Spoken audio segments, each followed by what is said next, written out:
Hi, I'm Carly. And I'm Mackenzie. Here at the No Niche Network, we are navigating careers, tackling big dreams, and just figuring out life one step at a time. We believe there's more to life than fitting into one box. So grab your coffee, settle in, and let's get ready to tackle life together. This is the No Niche Network. Hi, welcome to today's episode. We are so excited to finally have Claudette here. She has been such a huge part of my journey as an entrepreneur since literally day one. I took her classes early in high school and then continued on into college. So Claudette is a professor here at Napa Valley College. You can see in the background if you're watching on YouTube. And she has a multitude rap sheet of all of the things that she has accomplished. She was a radio DJ for a short stint. I had to bring that up. 2 years. 2 years. Really? Which I love it. you need to talk about more, by the way. We'll off camera talk about that, but it is part of my it totally is. journey. And I think it's an important part of your journey that you should share more. Okay. And then she's most recently an author of Gazelle Hill, a children's book, and a public speaker, among, many, many other things. Hi. Welcome. Thank you. Thank you for having me here today. And I just want to tell you how proud I am of you. I remember you in that high school classroom and the journey we've taken together. Yes. I'm really, really proud of you. I was thinking about that this morning too, on the way, we have done a lot together. I feel like we had shifted from this mentorship to really doing it together. Absolutely. What are you doing on your social media? What am I doing on my social media? Absolutely. How can we both do better? It's funny you call me your mentor because I think you're my mentor. Aww. Absolutely. Oh, that's so sweet. No, because as a professor, I have to keep up with the younger generation and what you're doing and what's important. And I really look to you to help me with that. And I just watch you and watch what you're doing and watch how you grow, and I grow with you. So we definitely have been on this journey together. Thank you. It's been 7-8 years. I know that's actually really crazy. It has been 7 years. Well, it was before COVID. Yeah. So 7 years. Yes, it was before COVID. For sure before COVID because we were in a face-to-face class. Oh my God. Yeah. I feel old. Girl, don't say that.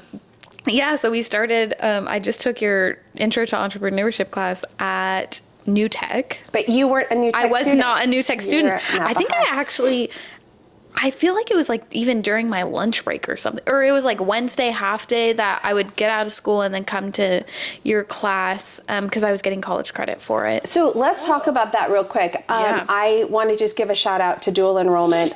It is something that I want our listeners to know about, that if you have a student that is in high school or even in middle school, they could be taking Napa Valley College classes for free and getting Napa Valley College credit. And a little unknown secret is while in high school, you also, those classes at Napa Valley College could fulfill your high school graduation requirements. I think I used that. So dual enrollment, it is a thing. A lot of people don't know about it. In Napa County, we are really fortunate to have a very robust dual enrollment program, but you can see the success story of dual enrollment, taking college level classes in high school. It's great. Yeah, I don't think I give that enough credit because I probably wouldn't have that class made me fall in love with business. Because I think that entrepreneurship class is so perfect because it's it's 1 week snippet of every little piece of business. And it's a really good way to find out what you like and don't like. Well, that's what I call it, the sizzle platter. Do you like marketing? Do you like accounting? Do you like numbers? Do you, what leadership? What do you no accounting for me. That's fine. Still to this day failed that class 4 times. You and me both, sister. It's okay. We are good. That's why we outsource things like that. That's my first hire. I'm proud of you. An accounting person. Yes, it's okay. We cannot cannot, as entrepreneurs, we cannot be good at everything. Yes. We have to outsource. Totally. So excited about that. Good. Well, you had before becoming a professor, you had a whole other career before that. Yes. Tell us about that and that shift. Yes. So for 17 years, I spent the time in the wine industry. So I worked for Visa Tui Winery. And if you're not familiar with Visa Tui, it is the most visited winery in the Napa Valley. They were established 50 years ago, actually, in the Napa Valley. It's been probably 100 and some odd years since they were established in San Francisco, but 50 years here in the Napa Valley. So I learned from the best. I learned how to run a multi-million-dollar business. I was, my last role there in the 17 years, I did a lot of growth in my career, but I was the vice president of sales and marketing for a multi-million-dollar business. And that's where I learned everything that I teach you guys. That's where I learned everything. I really did learn from the best. And I did that for 17 years. And I started teaching part-time on the side. So I would work my full-time job. I had 2 young kids, and I would teach 2 night classes. And I absolutely fell in love with teaching. I fell in love with the students. The things that were just at the top of my head that I just knew, I thought everybody knew. But seeing the impact that I was making on so many people's lives just by educating them what I had learned from the wine industry was just this great pull that I knew that was something that was my calling and that was the next thing in life. I love it. I want to call out something you said about the things in my head I knew. I thought everybody else knew. I was going to say the same thing. Yeah, it's something that comes up in almost every one of our episodes, and like to our listeners, everyone, like, you have so much more knowledge than you think you do. Like, things that seem so basic to you are like so foreign to other people. And I think that's continuously learning. Like for me, organizing, I'm like, yeah, duh, you put the straws and plates together. Like, hello. And I'm thinking specifically plastic straws and plastic plates. Don't put the straws and plates together in your actual house. That's weird. Okay.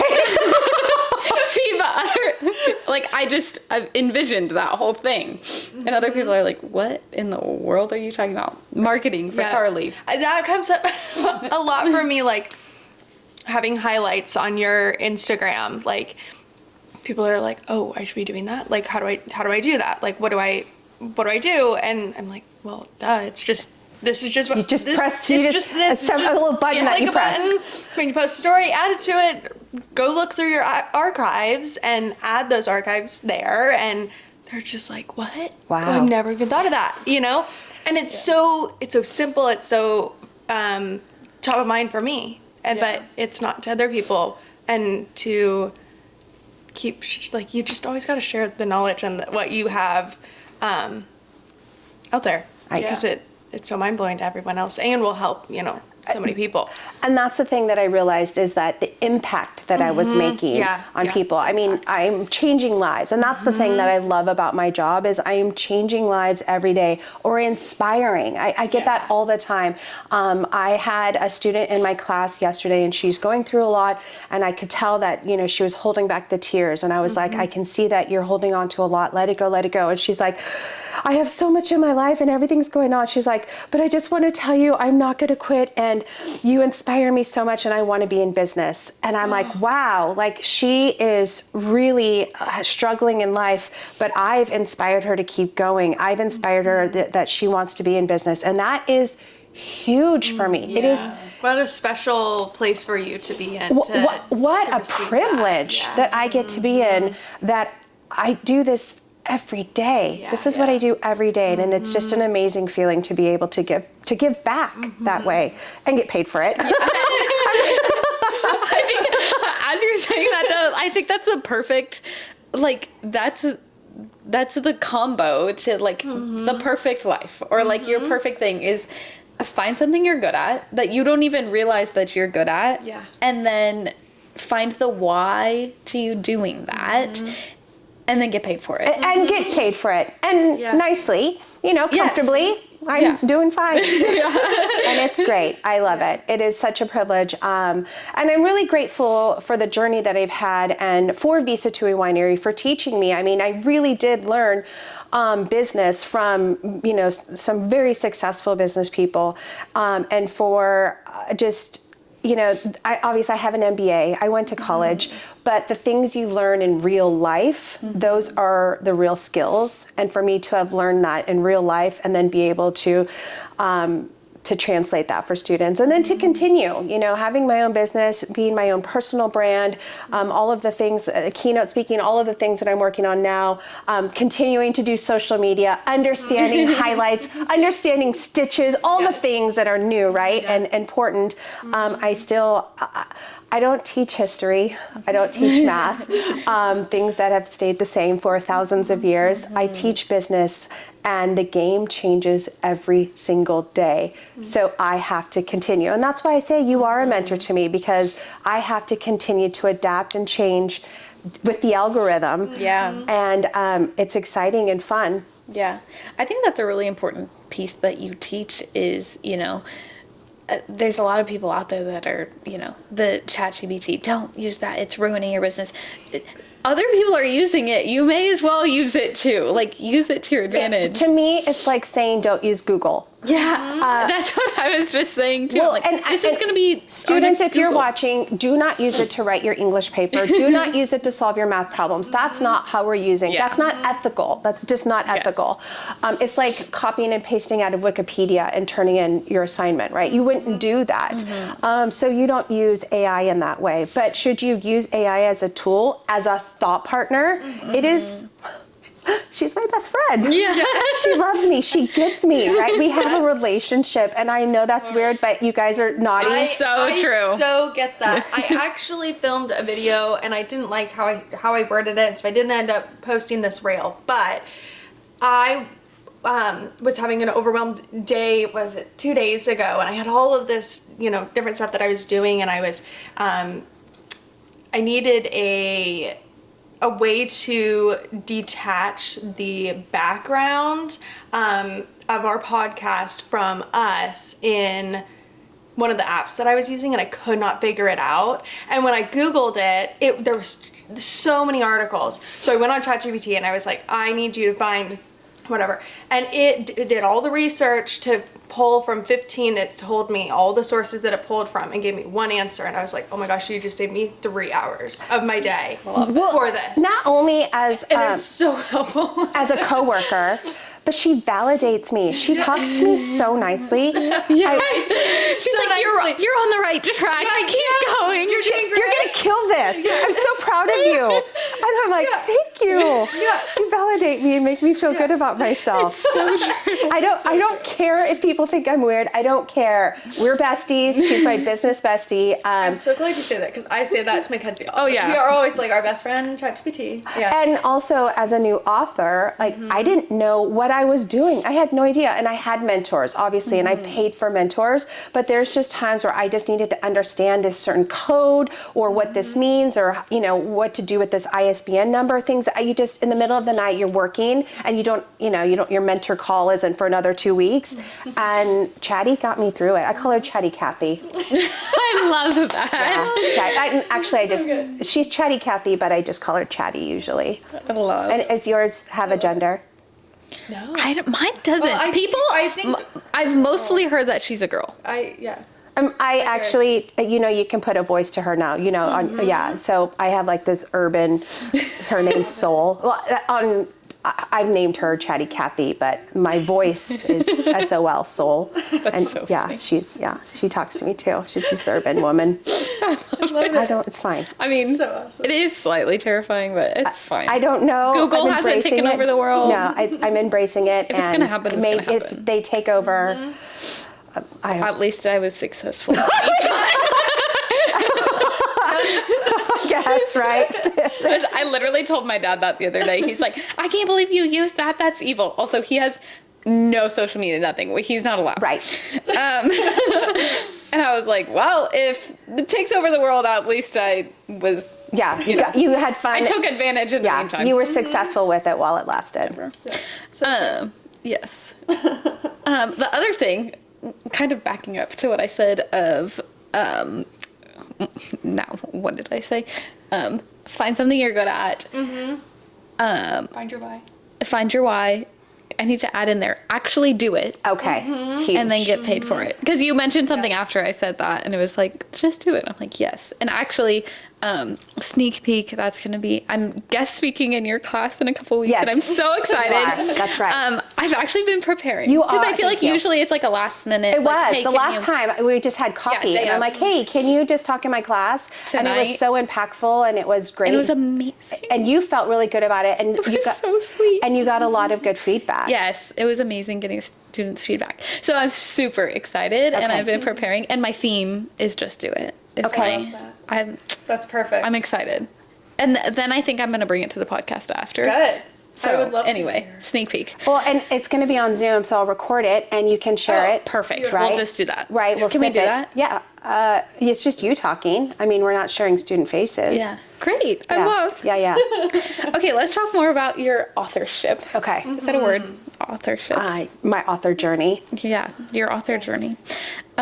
First, how did you even I don't want to write a book? Okay, so I always knew it was on my vision board to write a book. And I actually thought I was going to write a grown-up book. I thought I was going to write like a self-help book. And so when I started the journey, I actually emailed all of my students. And probably at that point, I'd been teaching for maybe 4 or 5 years. And so let's say 1,200 students that I emailed. And I asked them, what is something you learned from me that was impactful to you and that you didn't learn in a textbook? And I thought, you know what, if I get 12 responses back, there's my book. There's 12 chapters, there's my book. Well, I got more than 12 responses back, but the theme was, you believed in me when I didn't believe in myself. Like that was the overarching theme. And so it wasn't necessarily something that I taught, it was the mindset, right? It was that I believed in them, and which was great and felt really good, but I was like, how am I going to write a book about that? Like, I don't know how to do that in a book. So COVID hit, right? And I had been for a long time working with children because at the time I had elementary age children, and the principal had asked me to do after school clubs, to do, extracurricular activities after school. And I'm like, I'm not going to do garbage art. I'm not a Pinterest mom. I'm not going to do painting with the kids. Like, no, I don't do that. I don't do stuff like that with kids. But what I had realized is that I was already teaching my kids the entrepreneur mindset. My son, when he was 6 years old, had his still does have his dog walking business. And I was teaching my kids at a very young age financial management. Basically, everything that I teach in the college classroom, I was teaching my kids at a very young age. So I thought, what if I taught leadership to littles? What if I developed a curriculum to teach leadership to little kids? And I did that. And it was an after-school program. It was a 7-week after-school program with a lot of success. I had parents that came up to me and said, this was really impactful to my child's repeating this, my child's saying this. When I asked where they learned it, they said from Miss Claudette. And I was like, wow. Well, really what I was doing is I was reading a story. I was reading a story to them. Then I would have discussion questions that I would make up, and then we would have a learning activity. Really essentially the exact same thing I do in the classroom. Do the reading, let's talk about it, and then we'll have some sort of in-class activity. So for many years I had been doing that. And then I realized, why am I reading somebody else's book? Why don't I write my own book? And really, that's where this has come from.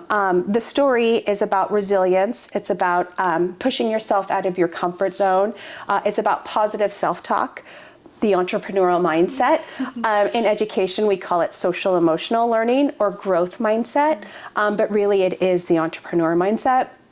And because I'm an educator, in the back of the book has discussion questions, and then it also has age-appropriate learning activities. So it's really meant as a tool for educators, homeschool parents, grandparents, really anybody, because it's just a really fun activity for kids to do. So that was the inspiration, and that's how I got there. I love it. I love it because it's like more than a book. It's, also an activity and all those things. So you're selling not just a book, but like a whole concept, essentially.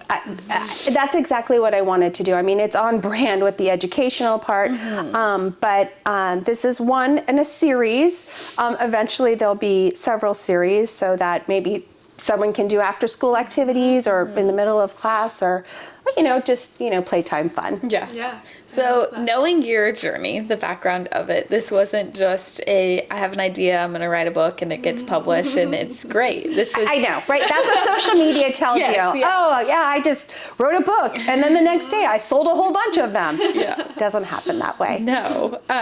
So maybe let's give people a little insight of what that was really like. Yeah, thank you. And the struggles of it, because I know it was hard.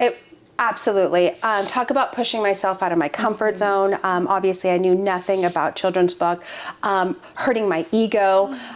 So when I realized I wanted to write the book, I wrote the manuscript, and then I pitched it to publishers, to actually, what are they called? Book brokers. I can't remember. It's fine. I pitched the idea, and I just thought Scholastic was going to come knocking at my door, right? I'm a professor. I've been doing this for several years. I have kids. I have all these accolades. Why wouldn't a major publisher want to publish me? Of course. A year of hearing no's, a year of no thank you, no thank you, no thank you. It broke me. I'm not going to lie. It really hurt my ego. I will tell you, in December, so I'd for a whole year been pitching my idea, and I had a phone conversation with a traditionally published author, and I said to her, I don't want to self-publish my book because I don't want to be schlepping my book around trying to sell it myself. I'm a professor. This is just a side hustle for me.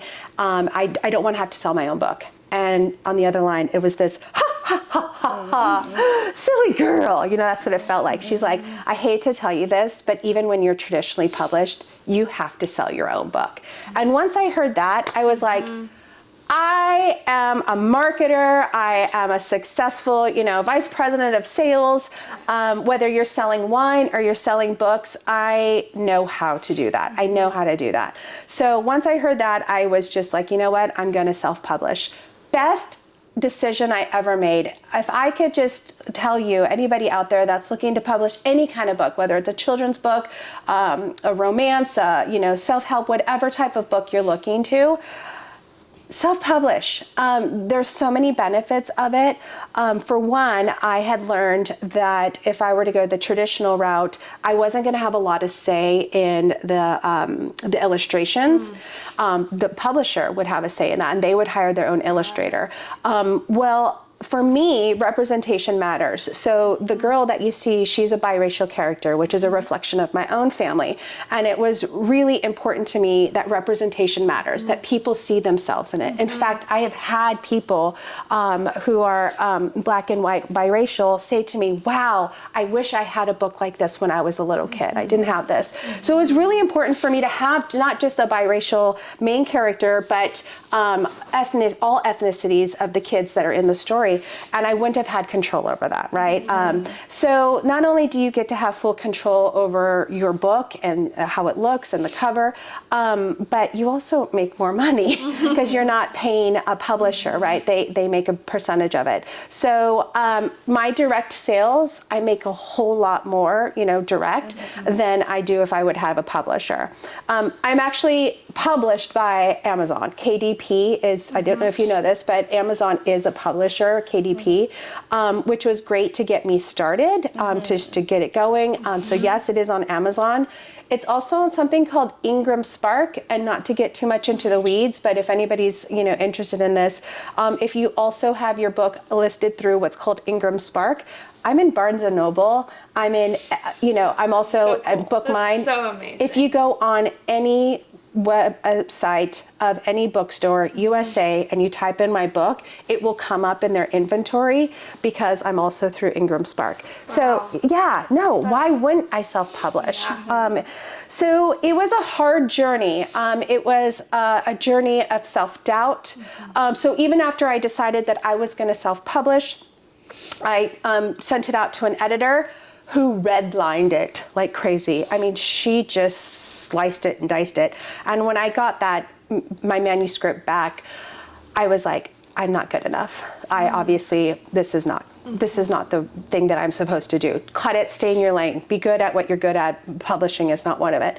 And it sat on, my manuscript sat on a shelf for a year. So first it took an entire year for me to decide I was going to be self-published. Then after my editor redlined everything, it sat on a shelf for a year because I thought I wasn't good enough. And then I pulled it out a year later and I saw her edits in a new way, and it wasn't that bad, right? It was just she was right. She was making it better for me. Her suggestions were great, but it just, that self-doubt, took over. So then another year in production, going through the process of getting it illustrated. You think that it takes a long time, to when I had I call it a dummy book. I had a dummy book, and I read it for the first time to kids. And actually, I'm forgetting a part. This is important. As an entrepreneur, you need to know this.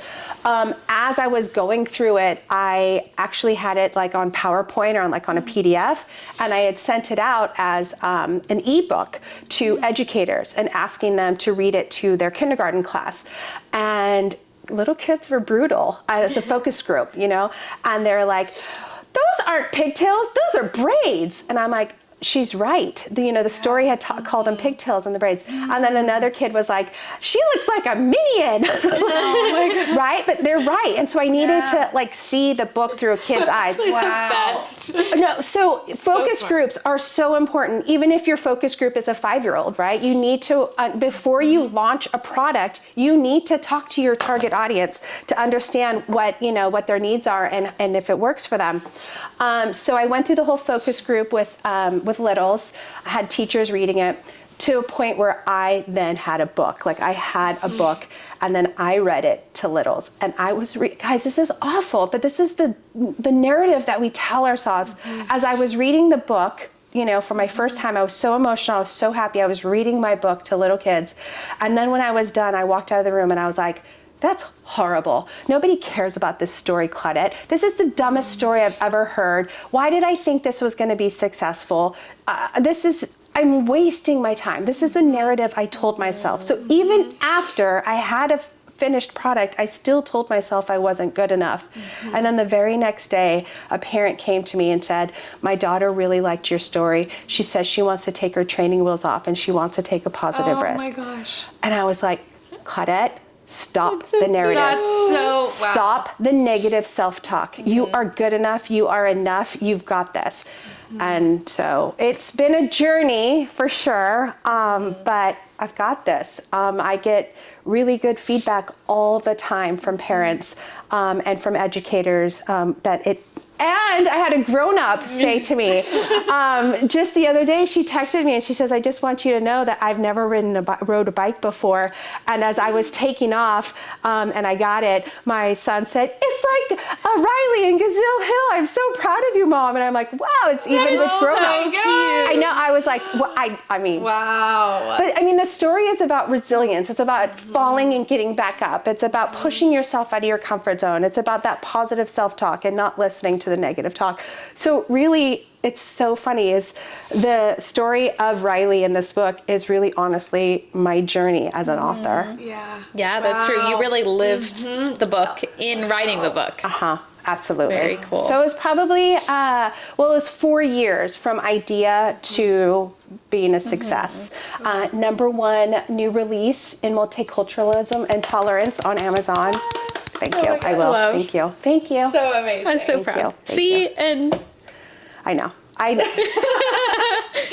I think that's so true as an entrepreneur. You're doing all these things and there's so many accolades and it's like you just don't really care about them. I care. No, but they seem so insignificant once you get them. I'm going to keep my mouth shut because so what you just said resonates with me on such a high level, and we have to remember it is a big deal. Yeah. It is. And I think because I stay humble and I, even though I just boasted, it makes me feel cringy to say it like that, right? Well, but I think this is a struggle we face in, we're actually having Mary Resick on soon, but this is something that we talked to her about is in a kind of a more private conversation, but like being my initial question to her was, what's the difference of being confident and like cocky? Right. And she's like, you know, it's really hard as a woman to be confident in what you're saying. Like saying that you got this award, that you wrote a book, that you do this thing. It's just stating facts. You're not, you know, saying I'm better than you. And just, we have to talk about it more. I know. And it's just so hard. Even like saying, I don't know, like, I wonder if anyone gets over that. Like, how do you get over that? We don't know. I don't know. Maybe Mary will have an I'll answer watch for the us episode. next episode. Yes. So what are because you're an entrepreneur and we know how it works. Yeah. What are your goals for the book? For the book?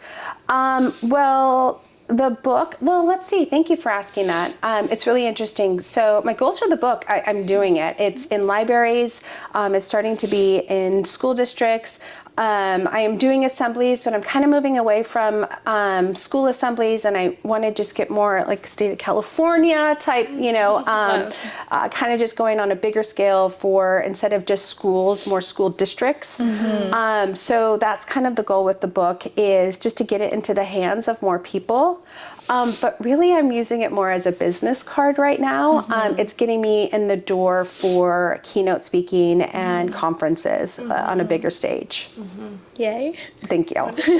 What kind of keynote speaking are you doing? So it's working. My topic is Beyond the Lemonade Stand, linking social emotional learning with the entrepreneurial mindset. And it's really, when people hear that I teach the entrepreneur mindset to children, they think that I'm teaching you how to create a lemonade stand, or, you know, I'm teaching you how to sell cookies and stuff. That's actually not what I'm teaching children. I'm teaching children leadership skills, public speaking skills, building confidence, financial management skills, resilience, tenacity, positive self-talk, you know, things that we as entrepreneurs know as the entrepreneur mindset.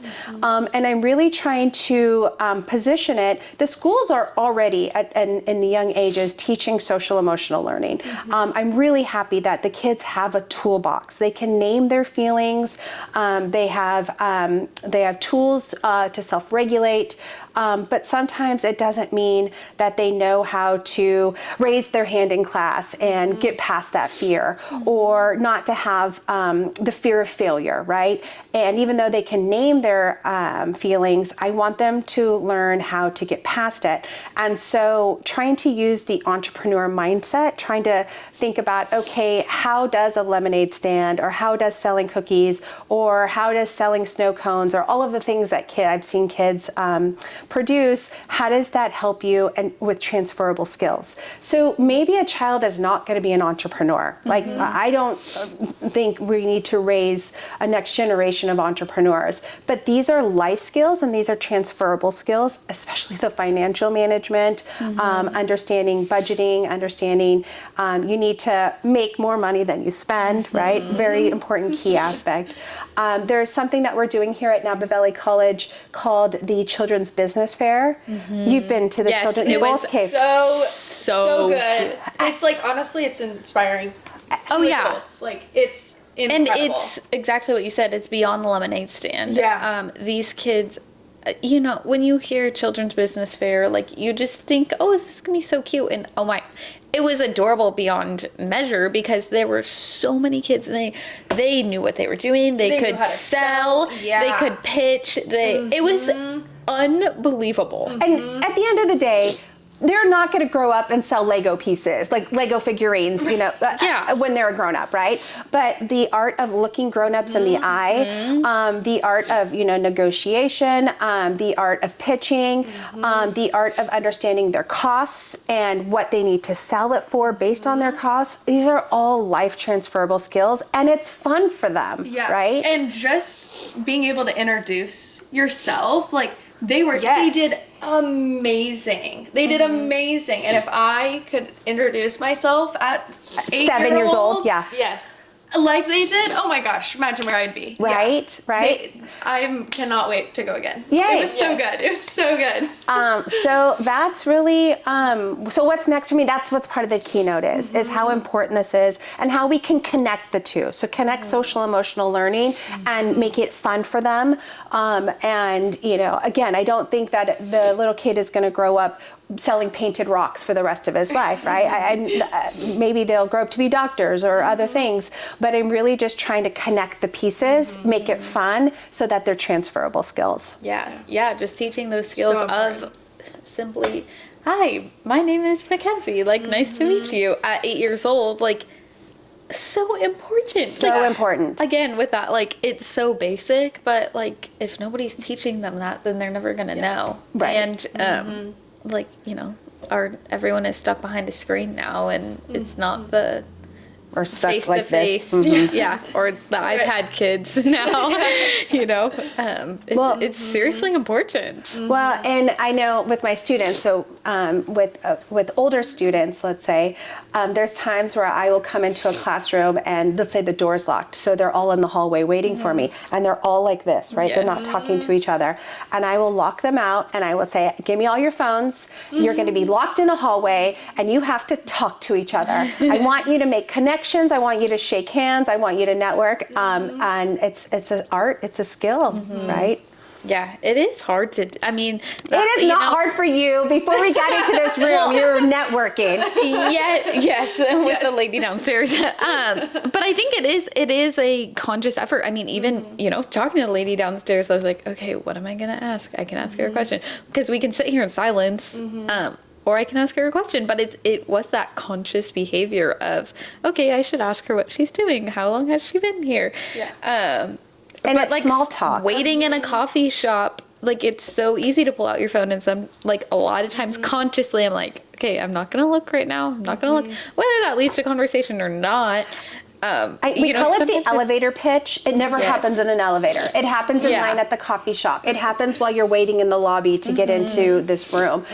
You really never know where it's going to happen. But it starts with, "Hi, how are you?" Yeah. "Hi, I'm Mackenzie. Hi, I'm Claudette." "Oh, I'm a professor at the college." "Oh, whoa, well," Yeah. and then we keep talking. Totally. So put your dang phone down. Put your phone down. Talk to people. Yeah. It's hard. So, speaking of skills in college students, what is something, we'll start with what is something that you see holding students back from becoming successful? From becoming successful, well, self-doubt. That's a huge one, and I just admitted to you that I had it as well. So I can look people in the eye and understand it. I think that's why I'm so impactful, is because I believe in them. I, encourage them. And also, I will tell you, because I work with a lot of entrepreneurs or future entrepreneurs, I've heard some really bad ideas. Ideas that I know aren't going to work or aren't going to be successful, but I will never tell you that. I will give you the tools and teach you how to come to that conclusion on your own, and I will encourage you along the way, or to help you identify, okay, this is a bad idea, but this actually can lead to this idea, to this idea. So what is holding everybody back is self-doubt. We all need accountability buddies. We all need people surrounding us that believe in us, even when we know it's a bad idea. I think in this generation, a lot of students want to be entrepreneurs. They all want to be entrepreneurs or influencers, but they don't understand the hard work that goes beyond it. I think TikTok has made it seem like it's overnight success, or, buy my $4,000 masterclass and you will be just like me. There's no secret sauce. It's hard work. It takes years to build a brand that creates passive income. Do I believe in passive income? 100%. Do I think that it takes a lot of, long hours and long days and grind? And to be honest with you, that's not for everybody. Also, having I love your story about like the first time you had a customer mad at you, right? And it's hard, right? And that's hard because, you know, to deal with that. And that's not for everybody. Yeah. It is not for everybody. When people don't pay you and having to ask people to pay you, that's hard, right? There's a lot of tears in entrepreneurship. I gotta say, like true big alligator tears. And I'm just gonna say it's not for everybody, and that is okay. Totally. It is okay to have a 9 to 5. It is okay to clock out and not think about work anymore, right? Like, what a luxury. I'm missing that some days.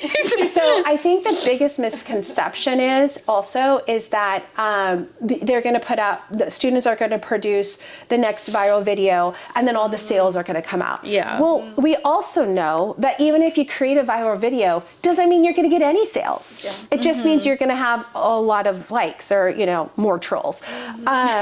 So there's a lot of misconception out there on what it means to be a successful entrepreneur. And at the end of the day, it is really creating a product or service that solves a problem, communicating that message consistently, and a lot of grind and a lot of grit and a lot of hard work. And it takes time. It's not overnight. And I think that's students that don't get it within 6 months think they're a failure and they'll quit. And it takes more than that. It takes definitely more than that. It's like 6 months, it's not even starting. You don't even have your foot in the door at that point. Yeah. But keep going. Yeah, keep going. And I think when you're in that 6 months, it's like, I've been doing this for so long. And everyone will tell you this in every scenario, but it's like, then, you know, I'm 4 years in and it still feels like I'm just starting. Oh, yeah. I mean, I had a break, but like, I feel like for a long time you're starting or building. And I think behind every overnight success, behind every viral video, there's years of preparing for that and learning. And a team of people. That's the other thing. Like, it takes a team. And whether that team is, you know, your ChatGPT or your biz bestie or your mentors, whether you pay for the mentorship or have, you know, free mentorship, there's a team around you supporting you and helping you do this. Or you're outsourcing your accounting and you're outsourcing, you know, your legal work, your marketing. You should, you know, it's a team of people. You can't do it alone. Yeah, absolutely. So then, in the flip side, well, also I want to call out that self-doubt is an internal factor. Yes. Not an external factor. Right. So anything holding someone back, you can change within yourself. Tell me what you mean. I think that a lot of times people can blame not being successful on the economy or the competition, I don't have enough time. Well, that may be more of an internal factor. But I think 100% of the time it's you that's holding you back. You know, every other successful person has faced the same external factors to a degree. Absolutely. But it's within yourself, which I think can be, you know, you may hear this and be like, well, screw you, like calling me out. But I think it's also encouraging of like, you have control over this. I do call my students out, and I think that's why they appreciate me, because absolutely. I mean, even not my students. I was a guest speaker at the adult school the other day, and I'm like, what? You know, tell me your name and tell me, you know, why you're here today. And they're like, I don't know. And I'm like, you do know. Let's talk about it. You are here for a reason. Tell me why. Or if someone tells me I don't have enough time, I call BS on you, right? Yeah. We all have the 24 hours in a day, right? So you're just not prioritizing updating your website. You're not prioritizing doing that social post or whatever. I'm just here to call you out. Like I have kids. I have, you know, other things to do. We all have other obligations, but what are you prioritizing? Yeah. And I think that comes from within. Absolutely. I actually really love that. Like calling you out, because you've done that to me so many times in like which has been such every time has been like, thank you. Like it's been such a just, okay, duh, I should have been doing this. Like, just a couple weeks ago, or I guess a couple months ago now, but I was redoing my logo and I was, I remember. sending Carly through 100,000 stupid edits. And Claudette was like, what are you doing? Pick a name, pick the logo. It does not matter. Thank you too, because because my own brain is spiraling. It's perfect. It's like so simple. It's so simple and it's absolutely perfect. And move on. Yes. Move on. It's about what you're doing. It's about how you solve a problem for a person. Yes. It's about, your messaging and your branding is important. Yes, I'm not going to say that. Yeah. But at the end of the day, someone's not going to hire you because this color green is different than this color purple. Yeah. Move on. Stop. And I think too many times people want to get too caught up in their logo or too caught up in, exactly how their website flows and all that. Put your website out there. Start looking at your analytics. Let the data tell the story. Are people clicking here? How long are they clicking there? But you won't know that until you just get it out there. Totally. So true. Yeah. Now my website's up and I change it every day. Sure. Yeah. Okay. I would tell you change it once a week. Well, Stop changing it every day. That is probably more realistic, but I feel like I'm always editing it. Like, it's never going to be perfect, or it's not at that perfect thing. As my business changes, my website's going to change. And if I have been waiting to put it out till now because It's never I know I'm gonna be going to perfect. edit, it's not going to be perfect. Perfect doesn't exist. Yeah, I mean, I just had to do that. I just had to throw a website together. I mean, I had to. We had an opportunity, and Mackenzie was like, you have to get a website out in 2 hours. You have to just do it. And I've been putting this off for 2 years. I haven't had a website for 2 years. And you're a website developer. Yes. And I just was like, okay, I just have to throw something together. It's going to look awful. It doesn't matter. I need my work out there. And now people are seeing it. Like, it's, You Everybody has to do start You somewhere. Just gotta, yes. And you can overthink it and overthink it, and that's a barrier for you. Stop. Yeah. Just put it out there, and things evolve, things change. Again, I'm a data geek, so look at your analytics to understand, user interface. Talk to people. You have to put it out there to have other people look at it and other people navigate. Ask your clients about, was it easy for you to find this or that? You have to just talk to people, but you have to put something out there. Yeah. And on the logo, something that you said to me during that day, that stuck with me, and I think about it all the time now when I'm like, oh, should I change my name again? Was Apple doesn't sell apples. Yeah. No. Apple has nothing to do with apples. No. Yeah. Like, it's about the brand and the service that you offer, the product you provide, 1,000% more than the name and the color and the brand. Absolutely. So Thank you for remembering that. I literally think about it all the time. Yeah. Because I'm constantly questioning the name of my business.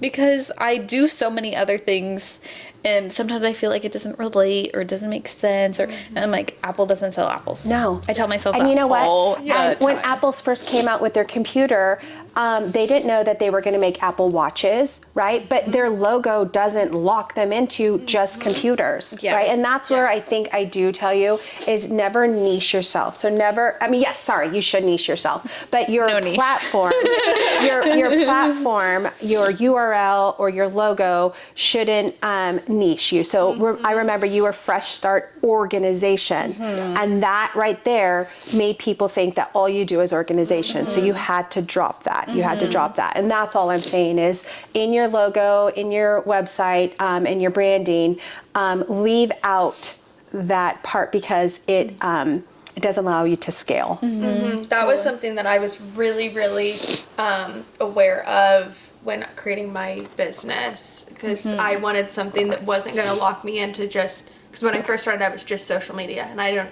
was like, I don't want to do just social media. So I didn't want something to lock me in. And so then I had all of these other ideas that I was like, that doesn't really relate, but I want to do it anyways. And I think that's really important. Absolutely. Moving and create when you have to think 5 years from now, and you have to think about scalability. Yeah. And so when you're building the foundation of your business, think about right now you can't do it all, right? Like when you first started, maybe you just started with social media, but eventually you were going to go into email marketing and all these digital marketings. But if you would have just had the name social media in it, it would have locked you into that, Yes, or you would have had to absolutely. completely rebrand. Yeah, totally. So to leave us with one final question, the question that everyone wants to know the answer to, what traits in students that do you see that are most successful? Resiliency,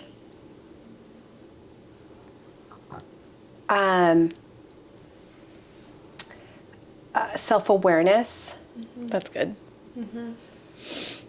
and time management. Yes. That's good too. All the things you teach. Yeah.